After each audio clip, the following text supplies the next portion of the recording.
আসসালামু আলাইকুম রহমতুল্লাহ। ওয়ালাইকুম আসসালাম রাহমাতুল্লাহ। চাচা আজকে খুশি মনে হইতেছে? মোবাইলটা খুব কষ্ট করে ফিরে পাইছি ইনশাআল্লাহ। আচ্ছা, দূর থেকে অনেকে আপনার এই ভিডিও দেখার পরে জানতে চাইতেছে আসলে কি হয়েছে, আপনি একটু বিস্তারিত বলেন তো। সেটা হলো আমি এখানে মোবাইলটা রাখছি, কিভাবে রাখছেন? রাইখে তারপরে যাই এভাবে রাখছিলাম। এই এখন যেভাবে আছে এভাবে? এখন যেভাবে এবার রাখি আমি এখানে গেছিলাম, এখানে যাই এই মালটারে আমি একটু ডিসপ্লে করতে চাইছি। এই সময় একটু দূরত্ব তো বেশি না, আপনি যেখানে দাঁড়াইছেন এখান থেকে তো। এখানে আমি এটারে ডিসপ্লে করি, ঘুরে আসি দেখি যে মোবাইল নেই। এতটুকু সময় এতটুকু সত্য এদিক দিয়ে ঢুকি এই জায়গায় বসছে। এখানে ঢুকি একটা মোড়া ছিল, মোড়া বসে আসতে সেটা নিয়ে তো এখন মোবাইলটা কিভাবে পাইছেন? মোবাইলটা ফেসবুকে দেওয়ার পরে বিভিন্ন রকম ভাইরাল হয়েছে, সবাই শেয়ার করেছে। শেয়ার করার পরে এটা পাওয়া গেছে বড়ুয়া থানা একবাড়িয়া গ্রামে।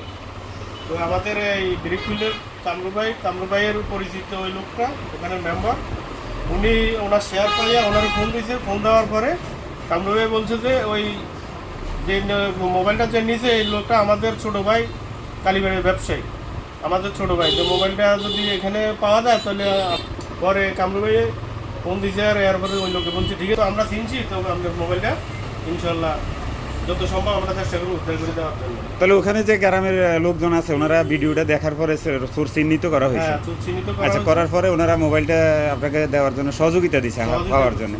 এক্ষেত্রে কোনো টাকা পয়সা কোনো কিছু খরচ হয়েছে কোথায়? কিচ্ছু লাগে না, বরঞ্চ উনি আমাদেরকে খুব সম্মান করছে এবং আমাদেরকে ঠান্ডা মান্ডা খাওয়ায়, আমাদেরকে খুব আপ্যায়ন করছে। তাহলে সবচেয়ে উপকার হয়েছে ভিডিওটা। ভিডিওটা সবচেয়ে উপকার হয়েছে, ভিডিওটা ভাইরাল হওয়ার কারণে এটা পাওয়া গেছে। আচ্ছা, এই যে আপনার ভিডিওটা ছাড়ার সাথে সাথে মুহূর্তের মধ্যে যারা শেয়ার করছে এবং যারা ভিডিওটা দেখছে এদের উদ্দেশ্যে আপনি কিছু বলবেন? যারা মূলত share তো করছে- যারা শেয়ার করছে ওদের কারণেই ভিডিওটা মোবাইলটা আমরা হাতে পাইছি। যারা শেয়ার করছে তাদেরকে অনেক অনেক ধন্যবাদ। তাদের শেয়ারের কারণে যার চোখে পড়ছে সে হয়তো এই দিকের লোকেরা চিনছে, চিনার পরে ওনাদেরকে ফোন দিছে যে আমাদের এই চোরটা আমাদের এরিয়ার, এই মোবাইলটা আপনাদের এরিয়া থেকে চলছে আইসে যে আমরা এই মোবাইলটা এখানে উদ্ধার করতে পারবো। তো সেই হিসাবে মোবাইলটা উনিও এলাকার মেম্বারে, উনি মোবাইলটা উদ্ধার করে দিয়েছে। ওনাকে অসংখ্য ধন্যবাদ। আর আমাদের কামরু ভাইকে অসংখ্য ধন্যবাদ। যারা শেয়ার করছে তাদেরকে অসংখ্য ধন্যবাদ। আচ্ছা, ঠিক আছে, তো আল্লাহ হাফেজ, ভালো থাকেন। হ্যাঁ, আর ভবিষ্যতে সাবধান। অনেকে কিন্তু বেশিরভাগ লোকজনে আপনারা দোষারোপ করছে, আপনারা দোষারোপ করছে। মোবাইল দেখি, ঠিক আছে, আপনি যদি গ্লাসটাও বন্ধ থাকতো, অনেকে কিন্তু ভিডিওর মধ্যে যে কমেন্ট করছে বললো যে দোকানদারের দোষ সবচেয়ে বেশি, আপনার এগুলো আপনি একটু নিরাপদে রাখা দরকার আছে।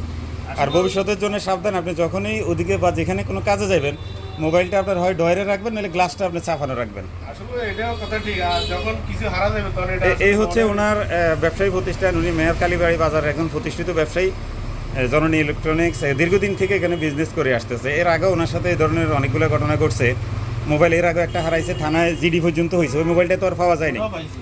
ওইটাও পাওয়া গেছে। হ্যাঁ, আচ্ছা, যাক, তাহলে ওনার ভাগ্য ভালো যে দুইটা মোবাইল চুরি হয়েছে, ওনার দুটোটা মোবাইল উনি হাতে পাইছে। এটা পাইছি, পাইছি। এই যে একটা মোবাইল, এটাও চুরি হয়েছিল। এটা কতদিন আগে চুরি হয়েছে? এটা চুরি হয়েছে বছর 3 আগে। 3 বছর আগে। আর এটা তো গতকালকে পরশুদিন হয়েছিল আর কি, পরশুদিন ওর একদিনের মাথায় গতকালকে রাত্রে মোবাইল হাতে আসছে।